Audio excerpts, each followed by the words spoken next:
সেনাপ্রধান ওয়াকারুজ্জামান আগামীর আমাদের সবচেয়ে একজন শ্রেষ্ঠ সেনাপ্রধান পেতে যাচ্ছি আমরা, যিনি তার একটা বক্তব্যে বলেছেন যে যথাযথ শিক্ষা না পেয়ে বেদাত ছেয়ে গিয়েছে। বেদাতের অনুসরণ করি, বেদাতে ছেয়ে গেছে দেশ। দোয়ার মধ্যে বেদাত, নামাজের মধ্যে বেদাত, সবখানে বেদাতে ছেয়ে গেছে। এগুলো থেকে বের হয়ে আসতে হবে। একটা সুস্থ সমাজ, ইসলামিক সমাজ আমরা চাচ্ছি। আর্মিদের একটা ইন্টারন্যাশনাল ইসলামিক ইনস্টিটিউট প্রতিষ্ঠান উদ্বোধন করতে গিয়ে তিনি এই বক্তব্যটা দিয়েছেন। তিনি বলেছেন দোয়াতে বেদাত, নামাজে বেদাত, সারা দেশের মধ্যে বেদাত ছড়িয়ে পড়েছে।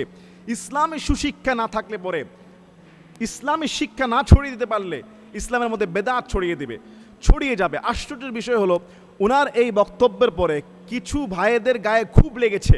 তারা বলছে সেনাপ্রধান কেন বেদাত নিয়ে বক্তব্য দিতে যাবে, সেনাপ্রধান কেন বেদাতের বিরুদ্ধে বলবে। আরে ভাই, উনি তো একটা ইসলামিক ইনস্টিটিউটে গিয়েছেন।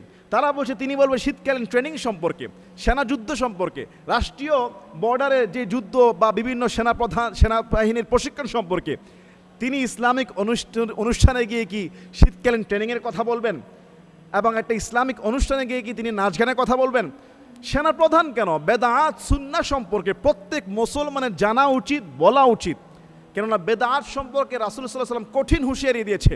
সেনাপ্রধান বেদাতের বিরুদ্ধে বলার কারণে যাদের খুব ব্যথা পেয়েছেন, বুঝতে হবে ওনাদের গায়ে বেদাতের রোগ আছে।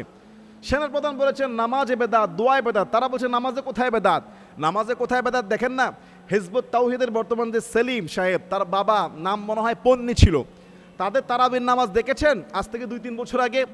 মনে হয় যেন বুলেট মারতেছে, বুলেট। নামাজে বেদাত।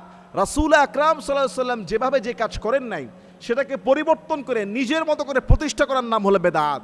নিজের মতো করে ইসলামের নতুন কিছু ঢুকানোর নাম বেদাত। দোয়াই কি বেদাত?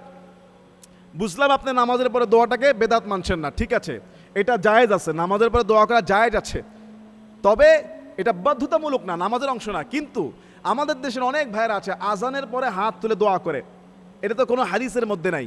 শুধু তাই না, দোয়ার মধ্যে এমন কিছু অতিরিক্ত শব্দ আনে যেটা হাদিসে ছিল না। এগুলো কি দোয়ার মধ্যে বেদাত হয় না?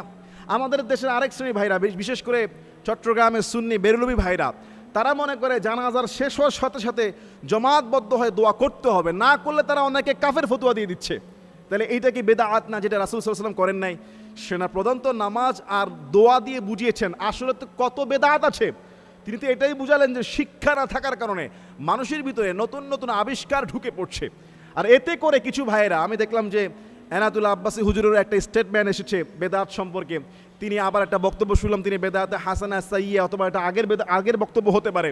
ভাই, রাসূল সাল্লাল্লাহু আলাইহি ওয়াসাল্লাম তিনি বলেছেন কুল্লু বেদাতিন দালালাহ, সাইয়্যার হাসানা না। যদি দ্বীনের মধ্যে ইবাদতের নিয়তে নতুন কিছু আবিষ্কৃত করা হয়, আল্লাহর হাবিব বলছেন প্রত্যেক আবিষ্কৃত এগুলি ভ্রষ্টতার কাজ। ও কুল্লু দালালাতিন ফিন্নার, প্রত্যেক ভ্রষ্টতা জাহান্নামীদের অংশ। এখন যারা বিদআত করে তাদের যুক্তি হলো এই যে ফ্যান লাইট চলতেছে মসজিদের ভিতরে, এটাও তো একটা বেদাত হাসানা। এটা কি ইবাদতের জন্য লাগিয়েছে?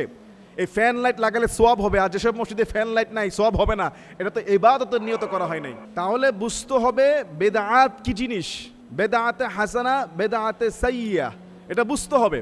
এজন্য ভাই, না বুঝে একটা কথা বলা যাবে না। সবসময় আপনাকে সুন্দরভাবে চিন্তা করতে হবে। ইসলাম রাসূল যেটা করেছেন, আল্লাহ যেটা করেছেন, কোরআনে যেটা আছে সেটাই মানতে হবে, সেটাই বলতে হবে, সেটাই করতে হবে। শুধু আমরা একজনকে খামোকা দোষারোপ করে লাভ নাই। তিনি হজ করে এসে দাঁড়িয়ে রেখেছেন, পরিবর্তন হয়েছে। 4 খলিফার নামে বাংলাদেশের মধ্যে বিভিন্ন ইউনিটে 4 খলিফার নাম দিয়েছেন। আলহামদুলিল্লাহ। আল্লাহ আমাদের সবাইকে বুঝার এবং আমল করার তৌফিক দান করুক। আল্লাহুম্মা আমিন।